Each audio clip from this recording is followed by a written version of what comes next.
Salut François, et puis salut à tous les autres qui regarderont peut-être cette vidéo.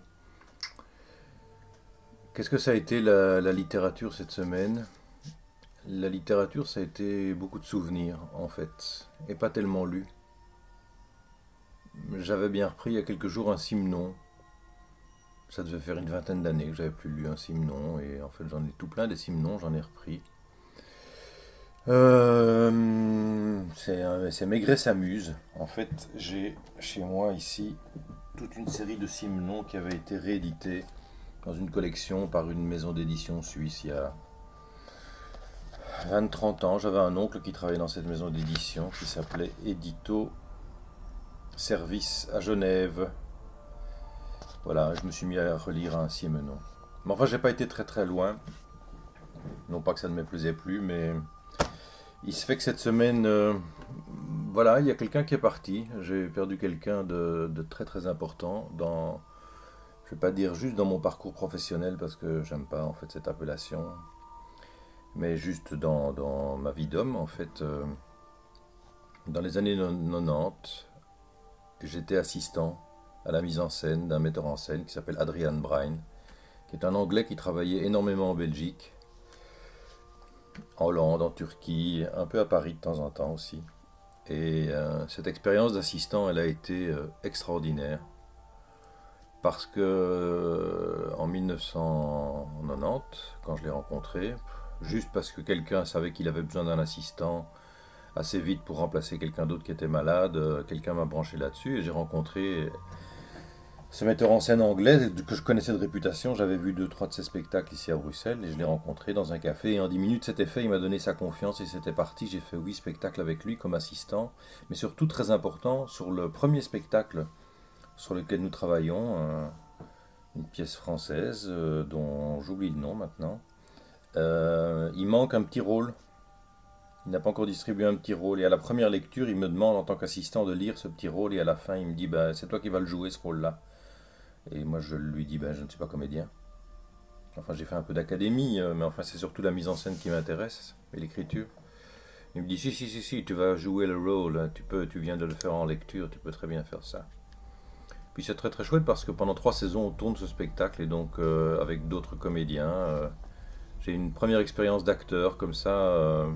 J'ai un peu du mal à trouver ma légitimité, mais en tout cas lui m'a donné sa confiance et c'est de ça dont je voudrais parler aujourd'hui, c'est littérature et confiance.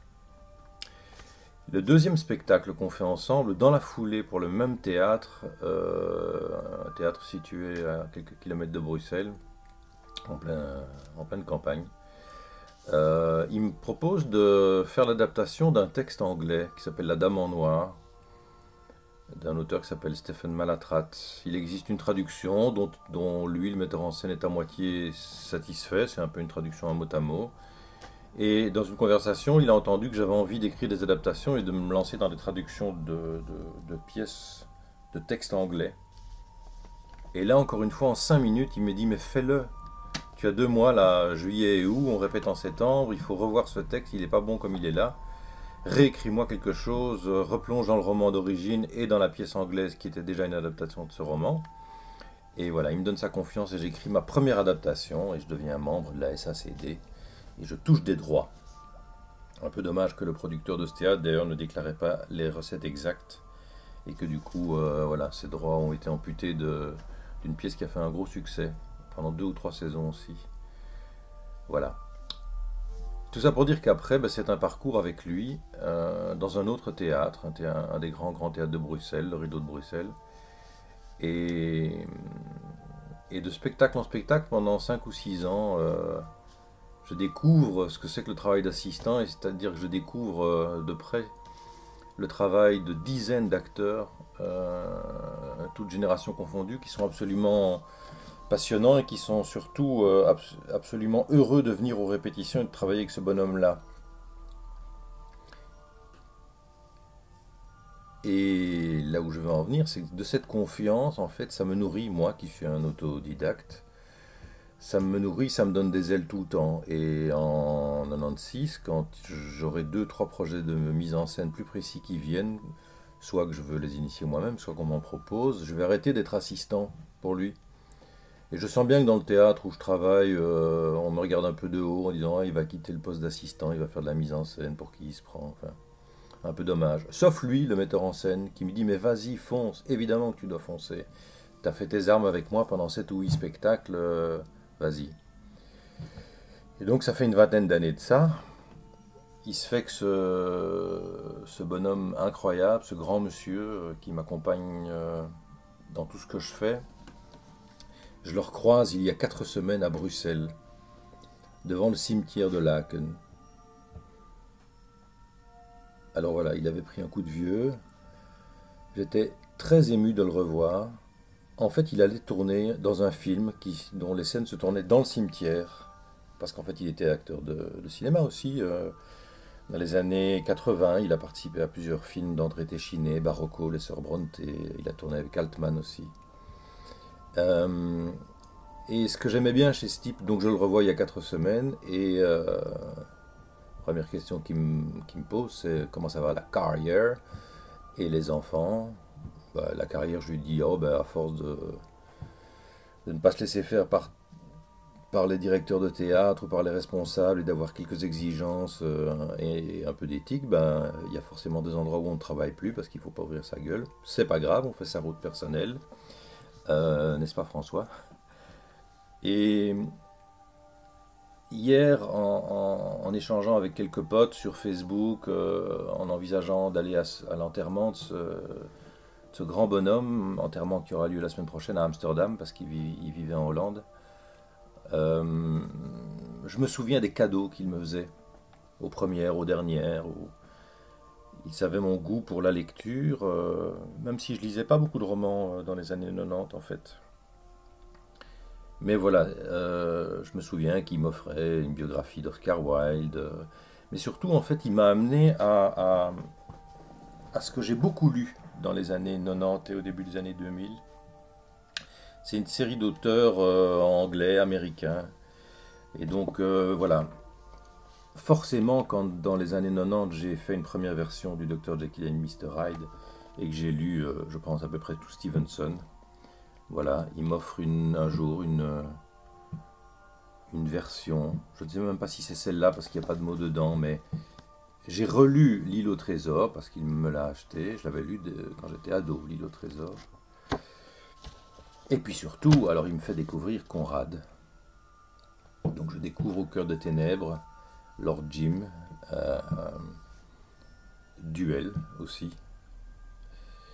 Enfin, il me fait découvrir et il me parle de Dickens, il me parle de London et de Melville aussi. C'est lui qui m'a amené à lire Moby Dick, même si je l'ai lu il y a 4 5 ans, Moby Dick, j'avais jamais lu, mais c'est de m'en avoir parlé.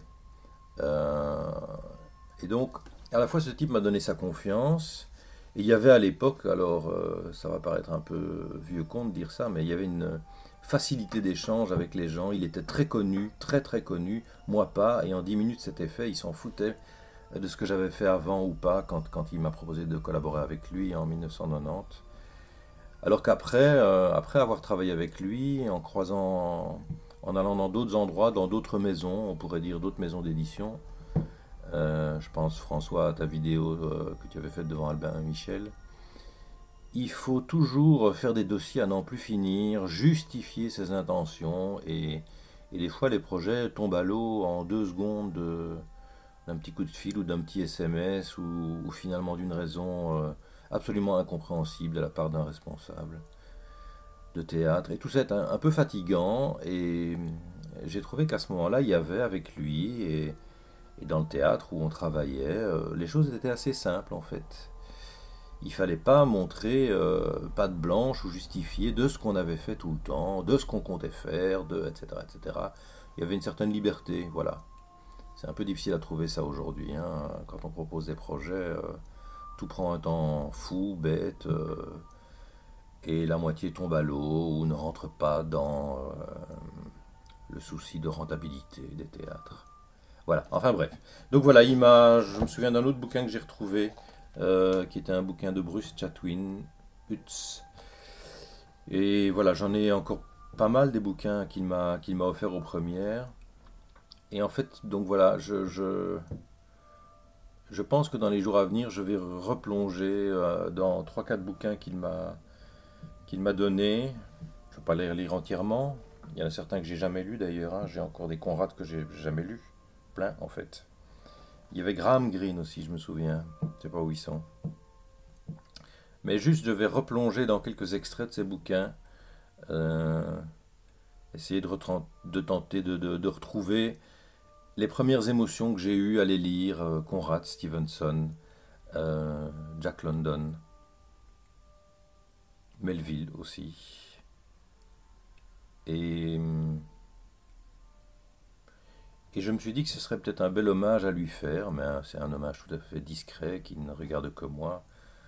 Euh, mais c'est de le retrouver, lui, ce grand bonhomme, Adrian, au travers des lectures qu'il m'a proposées.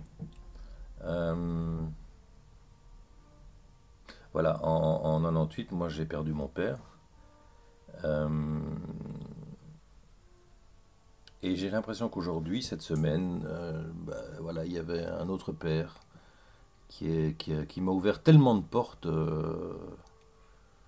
partout, en fait. Et le fait d'avoir travaillé avec lui pendant des années, ça m'a donné une espèce de carte de visite. On disait, ah, tu as été assistant d'Adrian Bryan, voilà. J'en ai jamais joué de cette carte de visite et avec le temps, cette carte de visite, elle s'est délavée parce que les gens de théâtre n'ont pas beaucoup de mémoire et que les intérêts priment toujours sur le fond, dans beaucoup d'endroits. Voilà. C'est dommage, mais c'est pas grave. On fait son chemin tout seul, d'autres formules, d'autres rapports avec le public, d'autres manières de réfléchir, et c'est très très très très bien comme ça. Donc voilà, je vais relire Conrad, je vais relire Stevenson et, et repenser à lui ce week-end. Merci de cette attention. Bye bye.